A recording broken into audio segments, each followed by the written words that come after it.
Hello guys, welcome back to my channel. This is the second video on the channel and first of the series of topics and theories that we are going to discuss. So the first thing that I have taken up is time. As you might have seen the first video on this channel about the introduction of this channel, the two most important resources that we discuss that we are going to keep in mind as the foundation is time and money. So today we are going to start the discussion with time. As each one of us knows, there is only 24 hours a day, not a minute more, not a minute less. And the same time is allocated for each and every one of us. It's up to us to decide how we want to use it and make the best utilization of time. So there are thousands of theories and suggestions that people have given which helps you to determine and make a foundation or a blueprint to see how you want to utilize your time to the fullest. Now, with that aside, let's see how we can build, how we can utilize this time most effectively and make the best out of it. As we all know, the first or the most amount of time that is consumed in a common man's life is sleep. So, average person sleeps around 8 hours a day. So, out of 24 hours, 8 hours is gone. So only 16 hours is left. That is 1/3 of the day is gone sleeping. No, don't say that, 1/3 of the day is gone. It's a waste of resource. No, sleep is an important thing. It's a catalyst in your chemical reaction. It's a catalyst in your life. It's a catalyst to help you succeed. It's a catalyst to ignite that spark in your day to make the great use of the rest 16 hours. So these 8 hours you can get a sound amount of sleep. I know that few people can still sleep for just 4 to 6 hours and still give the best results and be the prime version of themselves. I am not saying that is right or wrong. It suits your personal time and personal likings. So we can delve deeper into the topic of sleep in a much later videos. Now let's see what else we use our time in. So the next area that each one of us do spend our time is eating and being healthy. So both these I have combined because many scientific journals as well as ancient texts and scholars have told that eating is not just a way of nourishing and energizing yourself, but it is also a way of connecting to your body and soul. So exercise along with eating helps you to be the best form of yourself. So these two are like oxygen to ignite the fire and is the fuel for fire. So fire over here, the reason I am bringing fire again and again is because we can relate to fire as something that the inner desire that we have and the items that we want to achieve are all the things that are kind of metaphorically being linked to fire. Now that these two activities are done, let's see what are the other common items that we spend our time in.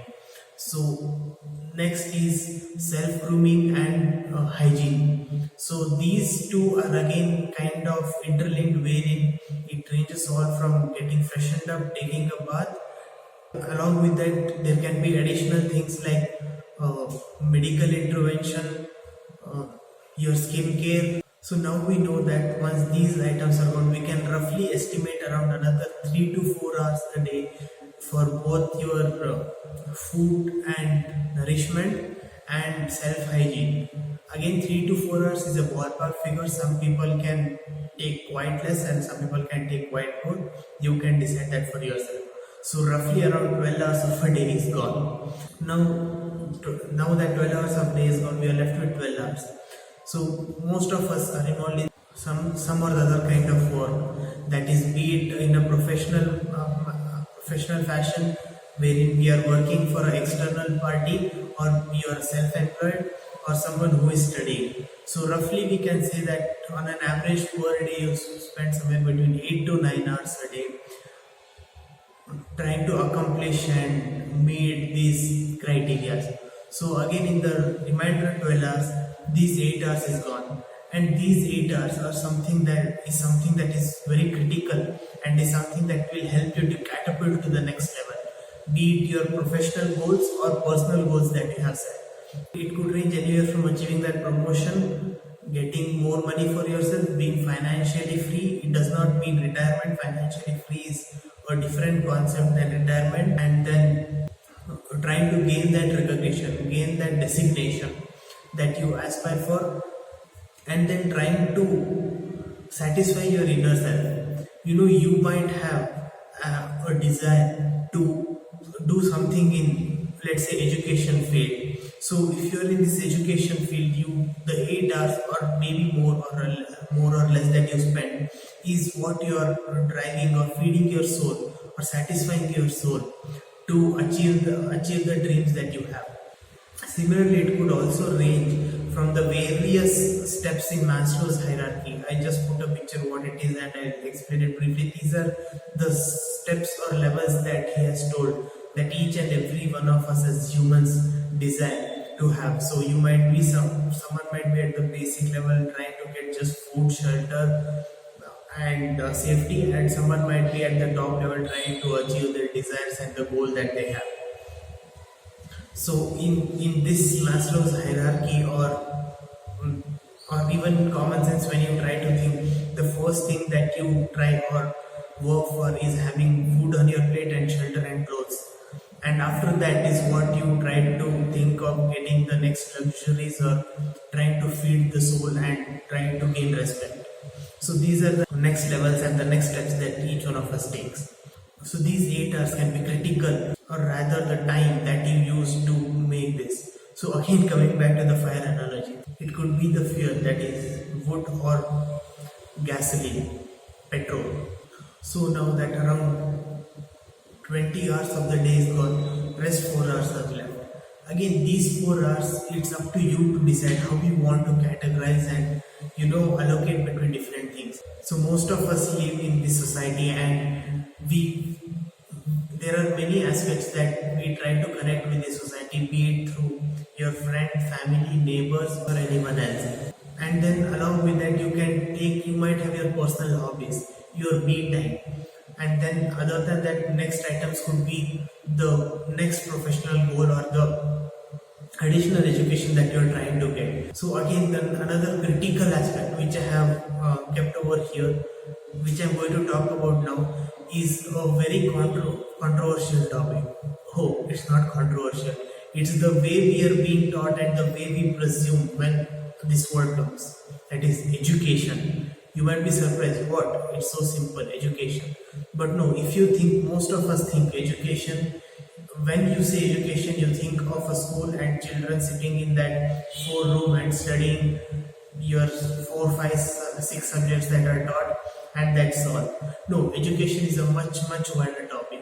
It does not limit to your subjects being taught in school, or maybe some few extracurriculars that we try to relate to, that is maybe music, arts, dance. Not just this, there are various other types of education that we do not even think of but are very important.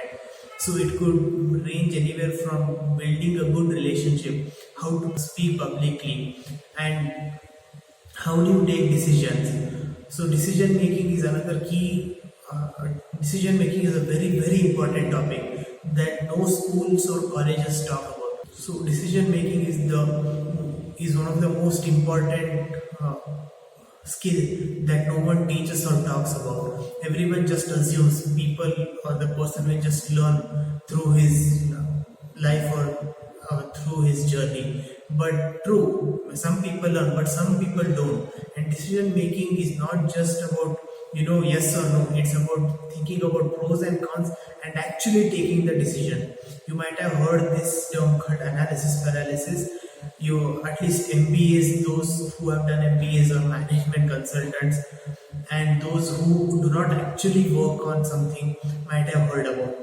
Sometimes not just these professionals, but also we as individuals have many a times gotten or felt trapped to this. So you wanted to do something. Let's say you wanted to go to Himalayas. You wanted to go to the destination that you wanted to.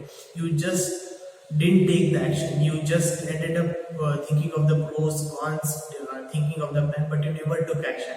So you have to take that leap of faith and take that risk. maybe taking a tour or going to the destination is a very simple example. It could range in a much more broader aspect. Each one of you think what you wanted to do. Maybe when you were young, all you wanted to do was play cricket professionally, or maybe do business, or go dance as a profession and earn money from it, or go to that dream university of yours and graduate from it. So all these were the decisions that you wanted to take, but due to some or the other reason, we were not able to achieve that. There is difference in not achieving and not trying. Most of us never tried, we just gave up.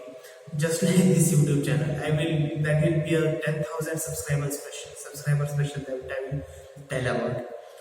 So this rant can go on forever and ever. So, what I'm trying to make the point across is that decision making is an important skill, and each one of us has to take actions to train and develop our decision making ability. So you might have heard few great people and people who have achieved success in whatever success you define as, that they went with gut feeling. Gut feeling was, even though they say gut feeling, this gut feeling was developed. It did not just spark one day and they started taking decisions. It was n number of decisions that they took and the actions that they took, which helped them to analyze and know how it works and how they can ensure that this is delivered or actions are taken on those decisions that are being taken. So that is how the gut feeling was developed, which they tell about that they felt, and the action that was taken was based on gut feeling. So with that in mind, let's see what else do you think is important. I'll give you 5 seconds. Comment down below what you think are the other important things. I know I have left lot more items. I think those 5 seconds are done. I'm excited to announce that I'm launching the Telegram channel TiMon, so that each one of us can share what we are doing and share the experiences. As you might know, the basis for development of this channel was time and money and having the best experiences out of it. So we are trying to build a community wherein you can just post about the prioritization that you did and the experiences that you had. It could be anything very simple. You aim for doing exercise for half an hour, you did for half an hour, great, post it on the Telegram channel. You aim to study for 4 hours, you studied for 3.5 hours, still it's great, post it Telegram channel. You thought of taking that risk and taking that leap of faith and starting that business of yours, great, comment down and share it on Telegram channel. So we want to keep it an open community wherein you can put whatever you aim and you're trying to do. It could be the form of photo, video, audio or text, whatever you feel like. Put it down each and every day. Post it as often as you want. Keep posting and share happiness and whatever you want to achieve in that community. So with that, now that we have launched our Telegram channel, please subscribe, comment down below, share and like, as well as go to the Telegram community and join the server. Try to help build this community and share with as many friends as you can and ask them to join and be part of this community. Bid adieu.